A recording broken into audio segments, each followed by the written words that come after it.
تخيل انا شكلهم جاي حاطين قاعدين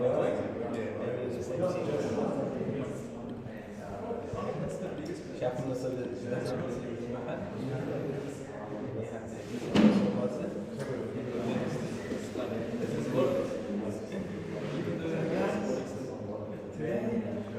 I'm getting big now.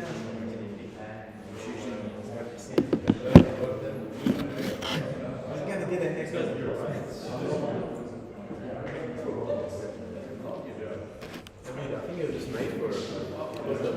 Bro, this isn't working.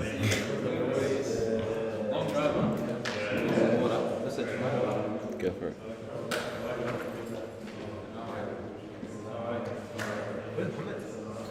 He's praying upstairs.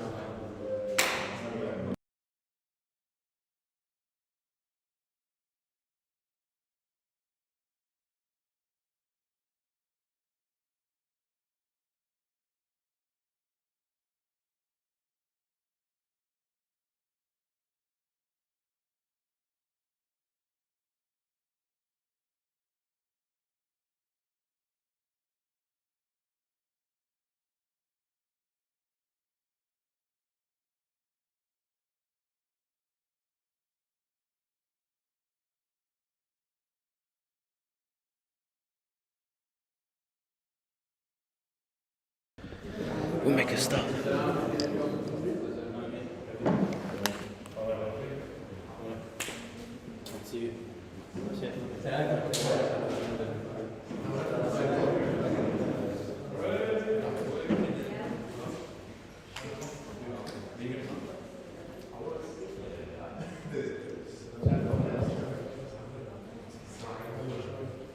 Assalamu alaikum wa rahmatullahi wa barakatuh. Welcome to another Barakah Sunday program from now on. We welcome you all and thank you for your attendance. Just a big thank you to everyone that attended during Ramadan. Thank you for your support, your attendance. It was very inspiring for us as program directors, and we're very happy to see you all at our program. Inshallah today, Muhammad is going to talk to us about Zurarah ibn al-A'yam and explore the controversy surrounding his name, Hira, or elaborate on that kind of sphere. A few announcements in terms of housekeeping for those that haven't been here before. The bathroom is there next to the stairs, and upstairs there is a prayer room for anyone that hasn't prayed yet. Inshallah, keep your eyes peeled for an Eid event that we're planning, inshallah, around the 15th of June. So keep your eyes out for any announcements. In terms of the day, we changed from Friday to Sunday based on everybody's feedback. We conducted a poll and it looks like Sundays is the preferred day for everyone. So inshallah we'll go on with that. Hopefully it will be a very beneficial time frame. And then generally we're switching from a fortnightly to monthly program setup. We believe that will help improve the quality of our programs, help us find speakers that are more suited to the program, and inshallah make it better for you guys as it is. And thank you everyone for attending. So we'll start with a beautiful recitation of the Holy Quran. We welcome our brother, Salawat ala Muhammad wa ala Muhammad.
إن الذين كفروا سواء عليهم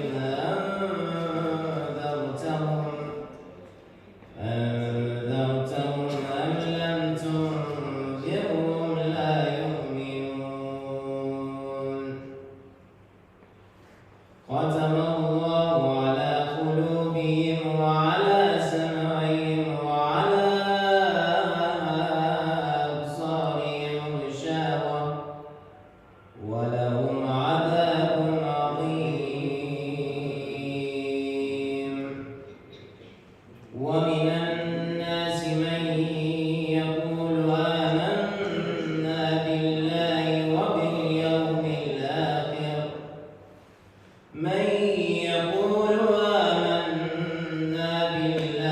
وباليوم الآخر وما هم بمؤمنين يخادعون الله والذين آمنوا وما يخدعون إلا أنفسهم وما يخدعون إلا أنفسهم وما يشعرون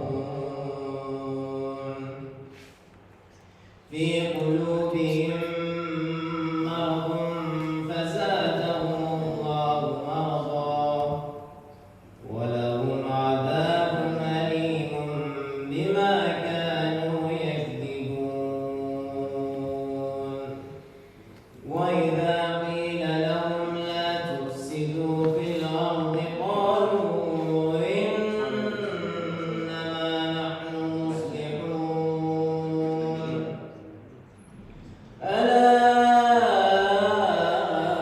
إنهم هم المفسدون ولكن لا يشعرون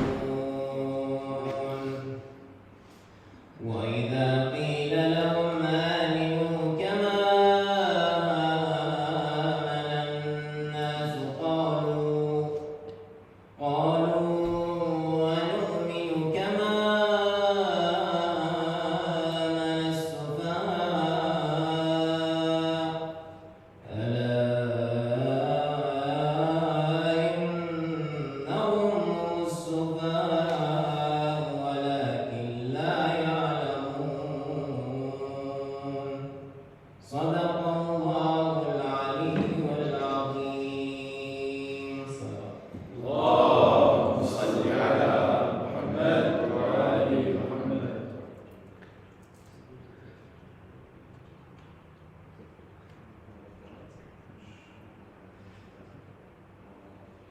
بسم الله الرحمن الرحيم اللهم إن تشاء تعف عنا فبفضلك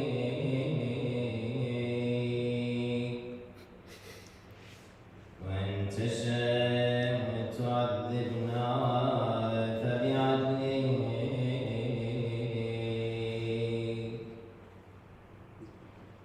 فسهل لنا عفوك بمنك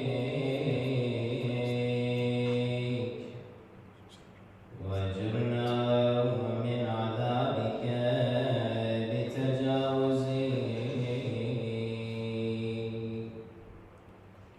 فإنه لا طاقة لنا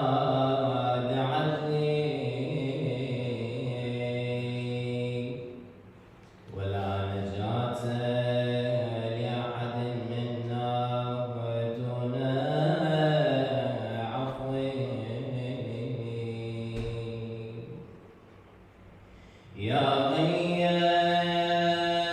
الأغنياء ها نحن عبادك بين يديك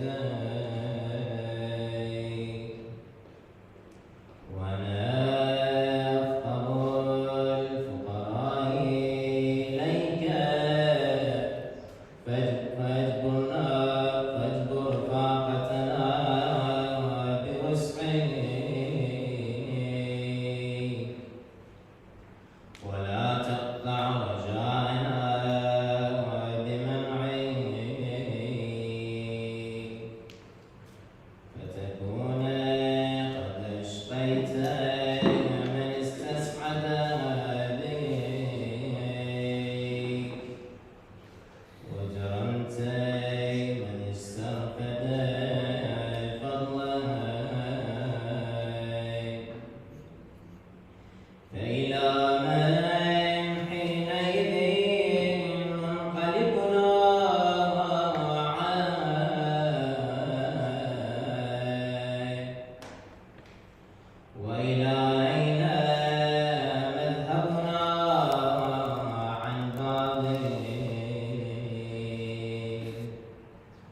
Thank you, Brother Hussein, for that beautiful recitation.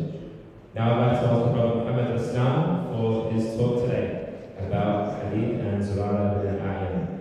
I haven't got his name wrong. Please welcome to Allah Subhanahu wa ta'ala Muhammad wa ali Muhammad.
اللهم صل على محمد وآل محمد. Please excuse me while I get this dinosaur laptop to work.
we don't typically cover very often in lectures because they can be a bit heavy on the text and sometimes a little bit advanced.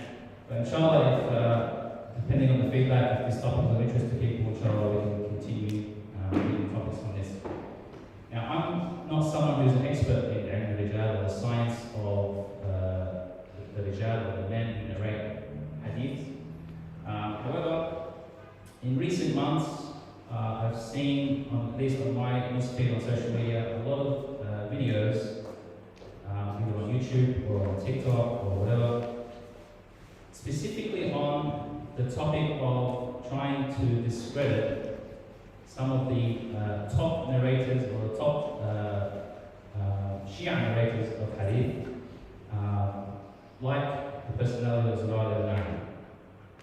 And the general argument goes along the lines of these taller Shi'as, they believe most of their hadith and most of their fiqh and their theology comes from a couple of narrators of hadith. And all of them are compulsive liars and they've been cursed by their own imam in their own traditions, something along the lines of that. And when you see these videos, if you've never heard of any of these narrators before, it can be quite shocking, it can be quite alarming, and it can be quite difficult to argue against. So inshallah we're going to start with an example of this type of video. And the talk tonight is going to be focused on one of the giants in Shia Hadith who narrates from Imam Sadiq and Barakah Islam. His name is Zurarah as a case study, if you like, as an example, which you can then apply to other companions. So I know some of you recognize this guy immediately. So this guy posted a video on YouTube recently in response to a recent lecture by Sayyid Ammar al-Shawani, whose lecture was in response to another person from another Islamic faction or sect criticizing the Shia companions and narrators of hadith. And the title is Al-Shawani, top Shia narrator was cursed. I just got to make sure the sound is working. A recent admission by Imam al-Shawani in regards to one of the main narrators in Shi'ism, perhaps the main narrator from Ja'far al-Sadiq. His name is Zurarah bin Ayn, and he was cursed by Ja'far al-Sadiq himself. But Shi'as still take narrations from him. Interestingly, in the video they are about to watch, Imam al-Shawani admits that this major Shi'i narrator was indeed cursed by the Imams. So why would someone take narrations from a cursed individual? There are people who narrate from four main sources in chains. Abu Basir, Hisham bin Hakam, Hisham bin Salih, Zurarah bin Ayyub. All four of them were compulsive liars. According to the Shia sources. You're laughing, but it's not funny. These four people, if you take them out, the entire house collapses. There's a new headline on the front pages. What's the new headline? That the Shia, they originate from four Kufan liars. Who are they? Zurarah bin Ayyub, Abu Basir, Hisham bin Hakam, and Hisham bin Salim al-Jawali. When they say Imam al-Sadiq's companions, they are liars. You say, what do you mean? Say, look at this hadith. They bring the hadith out. The hadith, what does it say? No one innovated in religion or in Islam like Zurarah. May Allah curse him. Now, if Imam does la'na on someone, that person's in trouble. Would you agree? Imam is affirming that Zurarah is indeed cursed by the Imams. It's not just like a Sunni claim, it's a Shi'i claim, but now he's going to give you a reason as to why that doesn't matter. It doesn't matter that the Imam cursed Zurarah. Zurarah is still trustworthy according to Ammar. Let's check out the reason why together. Imam al-Sadiq talks to Abdullah, the son of Zurarah. Imam tells Abdullah, the son of Zurarah, I have cursed your father because they want to kill your father. When I curse him, it keeps the haters of your father away from him. Because when they see me cursing him, because they will think that he's not near us and he's not beloved to us. But in my cursing him, they will not kill him. This narrator, Zurarah, who's one of the top Shi'i narrators, perhaps the main Shi'i narrator from Ja'far al-Sadiq, who, even according to Ahmad al-Shawani, is cursed by the Imams. Who is he being exonerated by? Can you think about that? The person that's exonerating him by narrating this report is his son. So the question is, what are you going to believe? All right. Allahumma Muhammad wa Muhammad. اللهم صل على محمد. Big claim. If somebody never heard of this character before, and you saw this video, you'd be convinced.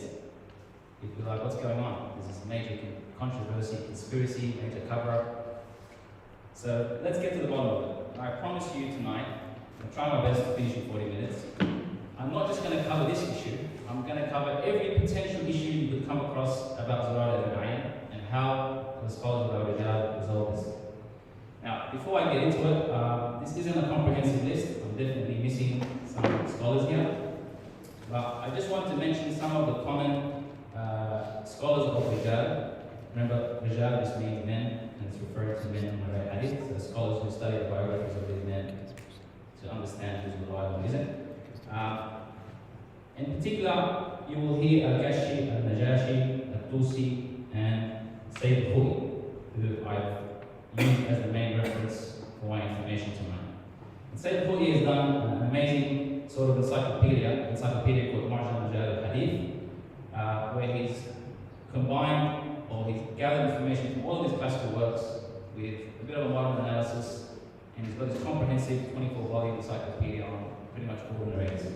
So if you ever have a question about a narrator and you can read a bit of Arabic or get it translated on DeepSeek or ChatGPT, you could just search up any narrator you want and you'll get all the information about it, all the narrations about it, why we view it this way or that way, and etc. So let's start with a little bit of background on Zurarah ibn Ayyan. Sheikh Tusi says that his real name was actually Abu Rabah, and his nickname was Zurarah, and also Abu Hassan. His father was a Roman slave owned by a man from Banu Shayban. He learned the Quran and was later free. Zurarah himself was also a freed slave of another clan, another tribe. And Najashi says he was a leading scholar of our companions in his time, excelling in knowledge. He was a reciter of the Quran, a jurist, a theologian, a poet, a man of literature, embodying all virtuous and religious qualities. He was truthful in his narrations. And Shaykh al-Saduq says that I saw a book of his on Istida'a and Najab. A bit more information. Oh.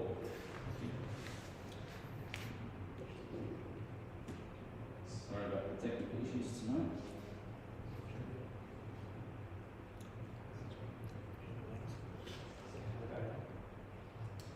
Alright, a bit more information on Zurarah and why he's a very important personality in 12 Hadith and 12 theology in fact. Sayyid Khuli mentions that he's counted 2,094 narrations narrated by Zurarah ibn Ayyan. It's a significant amount of narrations. And these mostly come from Imam al-Baqir and Imam al-Sadiq and Islam. If you look at any of our four kind of canonical books of Hadith that we have today, like Al-Kafi, etc., you will find a lot of narrations narrated by Zurarah. And this, I want to start with this point because it's a very important point. There is unanimous agreement by all of our scholars that Zurarah was not just a reliable and trustworthy companion, he was of the highest caliber. Right? He's ranked like top 4, top 6 narrators and companions of Imam Sadiq and another one. And this doesn't happen very often. Like, there's times where the scholars disagree. Like they say, we don't have enough information about this companion. Some people say, well, he might be trustworthy because of X, Y, Z reason. Others say, well, this reason isn't strong enough. So there's no reason for our scholars to sort of get into a clique together, come up with some sort of conspiracy to cover up for a particular companion. They're studying all these companions, they're concluding who is reliable, and then you're building your aqidah and your fiqh based on who is reliable. Al-Gashi, who I mentioned is another scholar of Rijal, said in naming the jurist among the companions of Imam al-Baqir and al-Sadiq that the community unanimously acknowledged the reliability of the early companions of Imam al-Baqir and al-Sadiq and submitted to the jurisprudence. They said the most knowledgeable of the early ones were 6. Zurarah, and then he mentions 5 others. So Zurarah wasn't just your ordinary companion. He was, as I said, top 6, top 4 companions, and he's narrated so many narrations from Imam al-Baqir and al-Sadiq. So, as I said at the beginning, I'm not just going to cover the narration and the issue that was raised in the video. We could address it in 2 minutes. I'm going to try and give you a full comprehensive overview of all the potential criticisms you could have about Zurarah. And this isn't my work. This is the work of Sayyid al-Khouti. Sayyid al-Khouti, if you look at his section, his chapter on Zurarah, he has done this himself. He gives you a short biography. He gives you 20 narrations, most of which are reliable and authentic, in praise of Zurarah. And then he gives you, he has a section where he says, and then there's 3 groups of narrations that fall under 3 other topics, which we're going to cover. And I've kind of just modeled that off his. So, you have narrations that seem to indicate that Zurarah had questionable faith. You have narrations that seem to indicate that Zurarah didn't even know who the next Imam was after Imam al-Sadiq. And this could be problematic if your line of thinking is apparently Zurarah is this really close companion of Imam al-Sadiq. How did Imam al-Sadiq not even confide in him who the next Imam is? And then you have a group of narrations where he was apparently cursed by Imam al-Sadiq. And as we saw in the video, the report that's quoted to exonerate him, apparently, is narrated by his own son. Now, just before I get into the narrations, I just mentioned there are about 20-50 narrations to go through. Obviously, I'm not going to go through them all. As Sayyid al-Khouti does, I'm going to dismiss any narrations that are unreliable from the discussion, because there's no point. There's no point discussing unreliable narrations. So when you remove all the unreliable narrations in criticism of Zurarah, you're left with such a small handful of narrations. Like, I've counted about 5. Like, you can count them on your fingers. So that's already telling you something. So we're going to go through about 5 of these narrations. There's probably 1 or 2 that I'm missing. If you don't see a narration here that's mentioned in one of these critiques of Zurarah in the future, realize that it's a weak narration. It's not reliable. So on the first issue, did Zurarah have questionable faith? This narration, interestingly enough, is narrated by Zurarah himself. From Imam al-Baqir, who said to him, narrate from the children of Israel, from Bani Israel, and there is no harm in it. And just a quick asterisk here, before we continue. What I believe the Imam meant here is that some of the things that Bani Israel mentioned are true, and those things which are true, you can narrate. Not that everything they say is true. And then Zurarah says to him, may I be your ransom? Then their narrations. Which is very interesting to say, right? So the Imam asks, and what is it that you find astonishing, as Zurarah, about our traditions? At that point, Zurarah kind of buckles, I guess. He can't quite remember an example. And then the Imam says to him, perhaps you mean the ghayba, the occultation of the 12th Imam. Which, let's be honest, is a strange concept for all of us. Especially someone at the time of the Imam has no idea what's going to happen in 100 years or so. So, totally understandable. And Zurarah says yes, and the Imam told him, trust me, believe in it, it is the truth. And from that point onwards, Zurarah submits and never questions this again. So some could argue this indicates that Zurarah is kind of weak in his faith. Like he questioned something momentarily, it's part of our aqidah. But in fact, and as Sayyid al-Khouti says, this doesn't indicate weakness in his faith because he submitted to the words of the Imam and he moved on. Whereas other people could have continued to doubt and let this doubt grow and then become deviant and then form their own sect. So this narration can be dismissed as not indicating any sign of Christian faith as well. The second narration that seems to have an authentic chain is the following. And one thing I want to point out about this narration is that there are three people who collectively narrate this narration, which will be important in a second. So that's Isa, Osama, and Yaqub. They say collectively, we were seated with Imam Salih alayhi salam when Zurarah entered and said, Al-Hakam ibn Utaybah narrates from your father, from Imam Barakah, that he apparently said, pray the Maghrib before reaching Muzdalifah.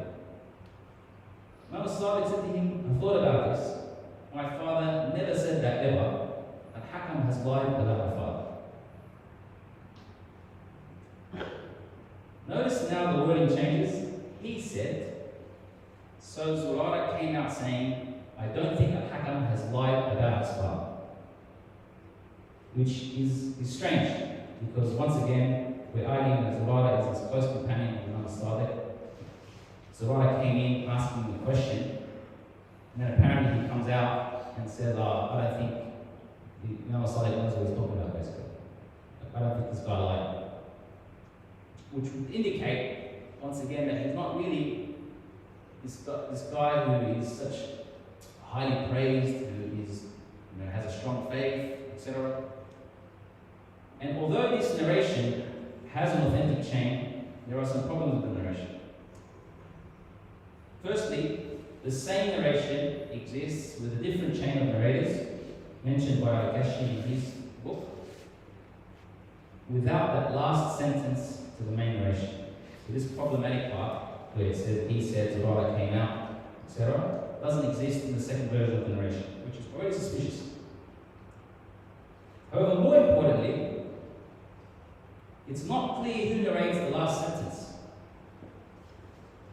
The thing about this narration is, two of those three narrators that narrate this hadith are unreliable. Only one of them is trustworthy. But because all three of them are narrating it, they still consider the chain to be reliable. However, notice in the second part, it doesn't say we saw or we said, it says he said. So suddenly it's going from three people narrating it to one person narrating it, and we have no idea which of the three is narrating this. And there's a high probability that it's someone unreliable, because two of the three are unreliable. So this essentially becomes, it's kind of like its own narration with an unknown narrator narrating it, which makes it completely unreliable. So the problematic part of this narration is unreliable, and therefore we can dismiss it.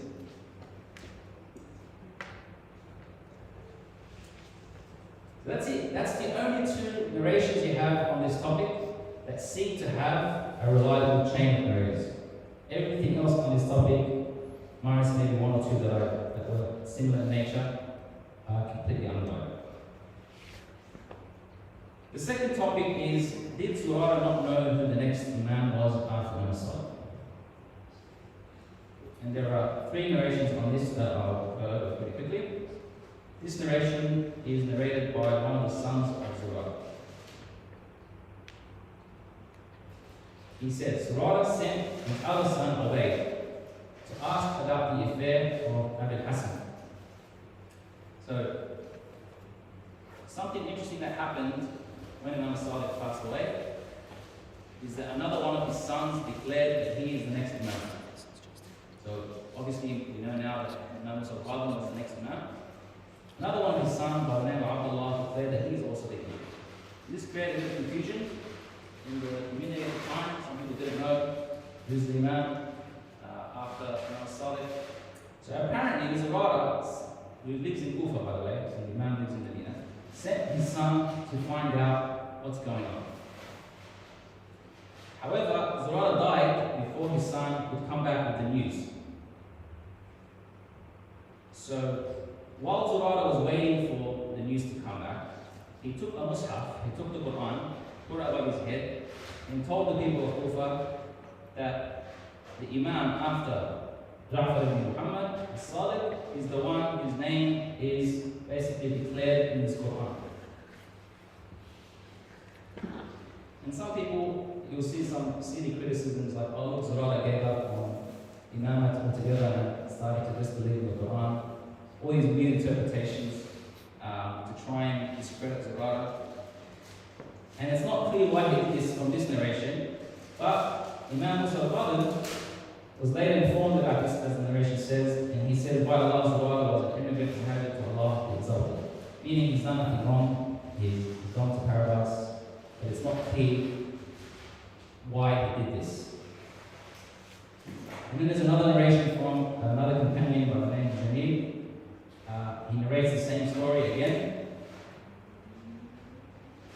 But he says, I talked to Imam Qadim and mentioned this story, and Imam Qadim said to me, I hope Zurarah is among those whom Allah the Exalted has said, and whoever comes out of his home immigrating to Allah and the Messenger and death overtakes him, then he has secured his reward for Allah.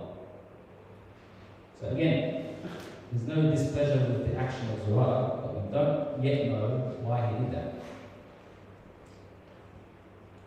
The third narration clarifies it, and this is from another companion from the time of Imam Rida. He's speaking to Imam Rida alayhi salam, and he says, inform me about Zurarah. Did he know the right of your father, meaning Imam Musa al-Qadr, to be the next Imam? Imam Rida says, yes, he did. So the companion says, then why did he send his son to investigate this question of succession of Imam Ja'far al-Sadiq? Imam Rida says, Zurarah knew of the affair of my father, and he knew of his designation of his father to him. He only sent his son to know from Imam al-Qadr whether it was permitted for him to announce the Imam to the people of Kufa, because he was acting precautiously, and it says to lift taqiyya in the narration. He was acting precautiously, and he needed permission from the Imam before he would announce the news about who the next Imam was to the people of Kufa. So he didn't want to do that without getting that permission, and the people were asking him for his opinion. So while he was waiting for the response to come back before he died, he kind of gave a vague answer where he praised the Quran and he said, I follow. My Imam is the one who's Imam. This Quran establishes among the sons of Ja'far ibn Muhammad. So on the issue of his faith, no problems.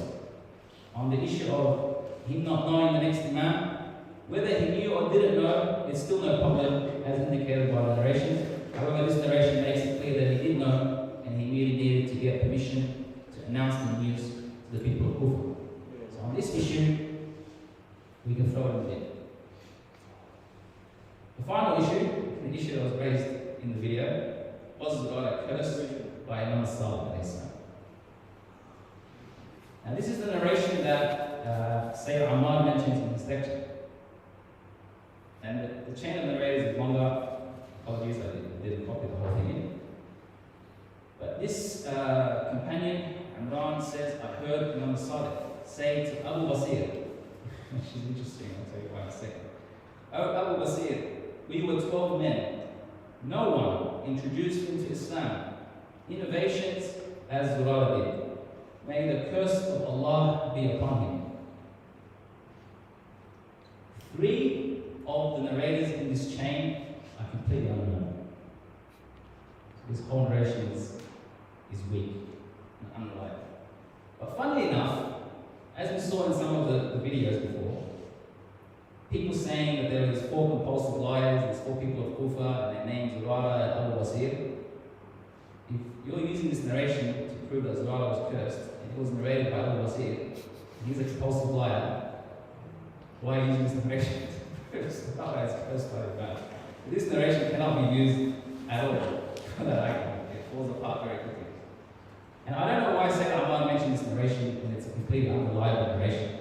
However, I could just end the conversation here, but I'm not going to. I'm going to be as objective and as transparent as possible. And I will tell you, there are 2 more narrations where the Imam apparently curses Zurarah, and these ones seem to have no problem in the chain of narrators. The first one is the following from Rijal al-Kashi. This companion said, I heard Imam al-Sadiq say, may Allah curse Burayd, who's another famous companion, and may Allah curse Zurarah. No context, no information, just randomly heard Imam al-Sadiq say, curse be upon these two individuals. The only thing we can say about this narration is that this guy Yunus, who I've bolded, is Yunus ibn Abd al-Rahman, and his status is controversial because he had Waqifi beliefs. So in the history of Shi'ism and the history of Islam in general, if you ever just search on Google when you go home, all the different sects that formed over the 250 years of the times of the Imams, and you'll see there were so many branches that branched off called Shi'ism. One of them were these Waqifis, who basically stopped at Imam Musa al-Qadr and did not acknowledge the Imam of Imam Rida after him. Now, because of the types of narrations of Zurarah, the types of beliefs that Zurarah and Burayd were narrating, contradicted the beliefs of these Waqifis, there is potential bias or motive from someone like Yunus in wanting to undermine the status of Zurarah and Burayd, and so there's a possibility that he could have fabricated or modified this narration. However, Yunus is still considered reliable by some scholars of Rijal, depending on the situation. The second narration, also in Rijal al-Kashi, from a companion by the name of Ziyad bin Abi al-Haddad. This is a long narration. I'm going to try and paraphrase it. But essentially, this guy Ziyad comes to Imam Sadiq and he says, you know, we were talking to Zurarah about this issue of istita'ah in relation to Hajj. And there's a verse in the Quran that he mentions, the pilgrimage to the house is a duty owed by Allah to the people, for whoever has the capacity to find a way to it. So they were discussing this issue of how do we, what defines when you have capacity to go to Hajj. And he says, Zurarah apparently asked you this question, and you told him, Imam, that capacity means whoever possesses provision and an animal to carry him, then he is capable of performing Hajj. And apparently he said yes. Imam al-Sadiq says, this is not what he asked me, nor I replied to him. He has lied about me by Allah. He has lied about me by Allah. May Allah curse Zurarah, may Allah curse Zurarah, may Allah curse Zurarah. It's a very strange and harsh reaction. So then the Imam explains what he actually asked him and what his response was. And he says, Zurarah said to me, the one who possesses provision and animal, does he have the capacity to go to Hajj? I said it has become obligatory upon him. That's what the Imam said. Then Zurarah asked him, is he mustati'? Meaning, is he capable from a theological lens? And then I said, no, until he is given idhn by Allah subhanahu wa ta'ala, permission by God. So then this companion says, can I go talk to Zurarah about this? And he goes, yeah, go ahead. He goes and talks to Zurarah about it without mentioning that the Imam cursed him. And then Zurarah gives us another strange response, where he says, here the Imam has given me the doctrine of istita'ah without being aware of having done so, and he is not familiar with the theological debates of the people.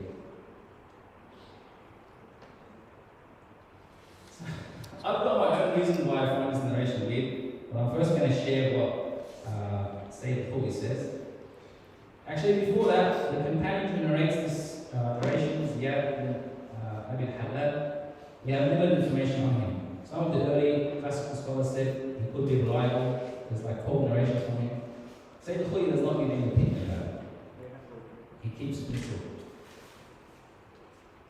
I just want to say, some of our scholars and preachers, as you saw with Sayyid Ahmad, immediately jumped to the taqiyya argument in responding to these narrations. Right? And I'm not going to rule out the possibility of taqiyya. However, I personally believe we don't need the argument at all. Especially for a narration of this type, where he's cursing him, right? Which personally I think is a bit too far to go in using the taqiyya argument. And they do mention the narration that Sayyid Ammar mentions, the narration by one of the sons of Zurarah, which I'll cover in a second. However, all of them immediately conclude that this narration cannot be true, because it contradicts so many authentic narrations that we have that tell you a completely different story about Zurarah, being such a praiseworthy individual, such a close companion of the Imam, and so on and so forth. And I'll share some of these in a second. However, their style in addressing these contradictions is to give you every possible scenario and respond to it. So the main argument is, we immediately dismiss this narration because it's one or two narrations against 10 to 20 narrations that we have that tell you a completely different story. Why would you take two narrations over 10 or 20? It's just not logical. And so they say, if somehow this narration wasn't to be from the Imam, it had to be taqiyya. So my point in saying is taqiyya is not the main argument. Taqiyya is kind of like argument number 3 or option C if all of the above somehow is proven to be untrue. My personal opinion, and I know my opinion doesn't hold any value or weight, but I find the response by the Imam to be like a significant overreaction. It's really strange if this was actually said by the Imam. Because what Zurarah actually said wasn't completely wrong, like it was mostly correct. Like he still got the part about, you know, having provision in an animal is what makes the ability to go to Hajj. It's such a minor theological nuance that he got wrong, which is that even if it's become obligatory for you to go to Hajj and you have the capacity to go, you might not be able to make it because Allah hasn't given you permission to go. So for him to curse him 3 times and call him a liar over like a slight misunderstanding of the concept, to me just seems a bit weird and out of character for someone like Imam Sadiq. Because there are other examples where Imam Sadiq condemns someone that we know has been condemned definitely, and his response isn't even that harsh. So this is just my personal opinion. Take it with a grain of salt. And as I already mentioned, we don't need the clear argument here. However, this is the narration that Sayyid Ammar mentions. It's a very long narration. I've just cut the first part of it. And I also want to say that this is kind of misused as a response to this narration as well. Because the narration is from Abdullah ibn Zurarah, where he comes to the Imam. Apparently, I don't know the details, but he probably raised something about Zurarah being questioned by some individuals. And Imam Sadiq says to him, "Convey my salutations of peace to your father, and say to him, verily, I only criticize or fault you as a way of defending you, for the masses of the enemy hasten to ever withdraw near and praise his station, so as to cause harm to the one who loves and does." And I want to put the Arabic phrase he uses here. He says, "Inni u'ibuka," not "Inni al'anuka." He doesn't say, "I'm cursing you" as a way of making the enemy think that we're not close. Because cursing an individual as a way of distancing yourself a little bit from him so that the unjust rulers don't go and murder him I feel is a bit too far. And u'ibuka is not the same as doing la'an on someone. Now, I'm not going to claim I'm an expert in Arabic, but the way I've translated u'ibuka is kind of finding some minor faults in you, which is an argument that you could make because there are some narrations that indicate that the Imam sometimes made some soft criticisms of Zurarah. Or why is he asking me this question? Why is he asking too many questions about this topic? So he's potentially, you could make the argument that he's applying taqiyya to make it look like that he's not super close with Zurarah, that he's not this top companion of his, but without defaming him completely. Does that make sense? However, like I said, I don't think we need this argument altogether. I'm not saying that taqiyya didn't happen. I'm not saying that taqiyya was an integral part of the strategy. It definitely was. I don't think we need it to justify cursing, because at the end of the day, when you look at the facts, we have 10 narrations with authentic chains in high praise of Zurarah. And I'll share some examples of them. Even if you want to be super impartial in your analysis and take out the narrations that are narrated by Zurarah or his family members, that's only 4 narrations that are removed from that 10. And Sayyid al-Khoury, as I mentions 20 narrations in praise of Zurarah, and he says a group of them are authentic and a group of them are widely transmitted. This is versus these 2 narrations that we just said that remain from this analysis that we just did. Here are the examples. I'm just going to share 4 examples of these authentic narrations praising Zurarah. This is from Jamil bin Barraj. It says, I heard Imam Sadiq say, give glad tidings of paradise to the humble. Urayd, Abu Basir, Hamad Muslim, and Zurarah. 4 possessors of nobility and the trustees of Allah upon his halal and haram. If it wasn't for them, the traces of prophethood would have perished and been destroyed. This is the kind of thing you say to like an average person. This is very high praise. How does it make sense that he's going to go and curse me all of a sudden?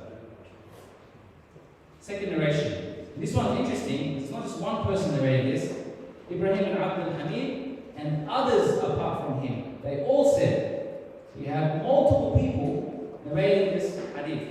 Imam al-Sadiq says, may Allah have mercy on Zurarah ibn A'yan. If it was not for Zurarah and his peers, the narrations of my father would have perished.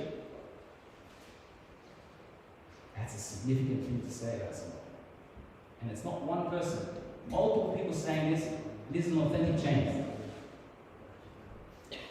Third example, Sulaiman bin Khalid al-Qattar says, I heard Imam Sadiq alayhi salam say, there is no one who has enlivened our remembrance and the narrations of my father except for Zurarah, Abu Basir, Hamad bin Muslim, and Urayd. Same 4 individuals again. If it wasn't for them, there wouldn't be anyone who could derive the ahkam.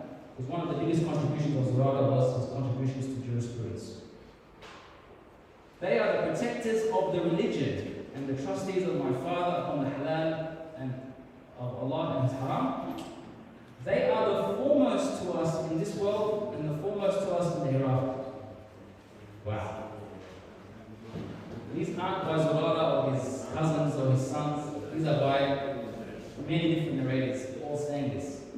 Like, why would another narrator want to sing praises about Zurarah? What incentive does he gain from praising some other individual? And then here's an example that from a narration that Zurarah mentions himself. He says, Imam Sadiq said to him, O Zurarah, your name is among the names of the people of paradise without the letter alif in it. You think, hold on, Zurarah has an alif in it? Yes.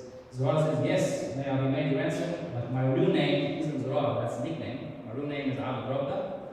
Zurarah was just a nickname given to me.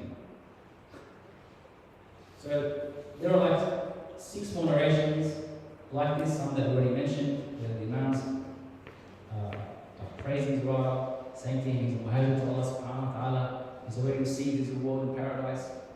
You see 10 of these narrations with the most authentic chains, and you have 10 more mentioned by Sayyid al-Khoury, which probably some of them are weak, but most of them he rules are reliable. So in conclusion, we don't really need the taqiyya argument.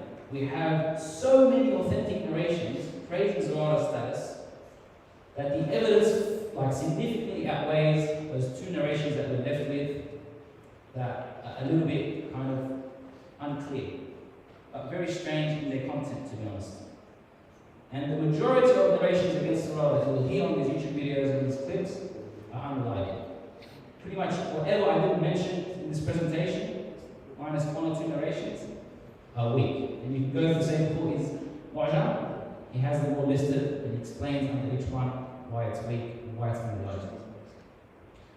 Like I said before, I don't say that taqiyya was never needed. 100% taqiyya was needed. And it was necessary in some situations. However, I don't think we can go as far as saying the Imam was doing taqiyya even as far as a personal individual. Because even in the narration that we use to prove that point, it doesn't say I cursed him in order to protect him. It says, so we don't really need the taqiyya argument to demonstrate Zurarah's reliability.